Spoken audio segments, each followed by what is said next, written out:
Bonjour, je suis le docteur Nina Cohen-Koubi, je suis nutritionniste et psychosomaticienne et je vais vous expliquer comment je suis arrivée à m'occuper de patients ayant des problèmes de surpoids.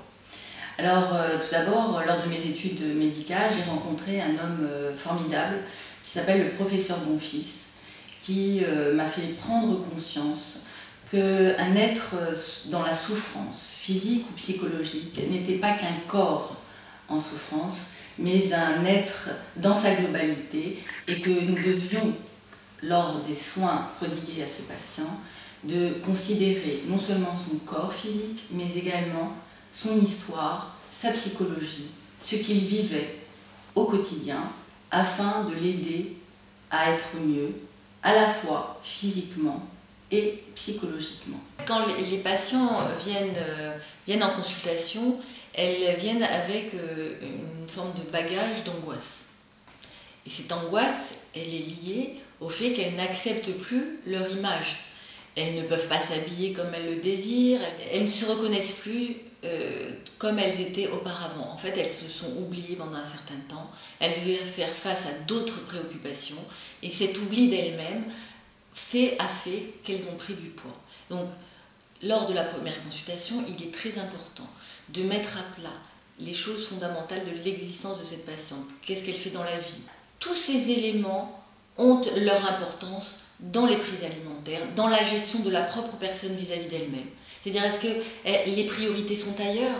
Or, un matin, elles se réveillent et elles ne se reconnaissent plus. Toutes les patientes cherchent une solution un peu radicale et rapide et un peu miraculeuse à leur problème de poids. Elles recherchent donc un régime alimentaire. Or, si on ne prend pas en considération les autres paramètres comme l'origine de la prise de poids, c'est-à-dire chercher la source de la problématique, eh bien, on parviendra à faire perdre du poids, et encore, c'est pas sûr, mais en plus, les patients reprendront tous leurs kilos. Donc, la prise en charge d'un patient, c'est d'essayer, lors du suivi qui est fondamental, d'essayer de le comprendre, de savoir qui il est, d'essayer de voir quelles sont les clés de motivation qui vont renforcer sa démarche, afin de l'amener petit à petit à obtenir le résultat désiré. Au sein des règles imposées au départ, qui sont fondamentales pour mener à bien la perte de poids, il y a une forme de liberté. Cette liberté, c'est ce choix que vous avez de devenir meilleur. C'est ça le vrai but, c'est cette liberté de choix. Je n'ai plus envie d'être ce que je suis devenue.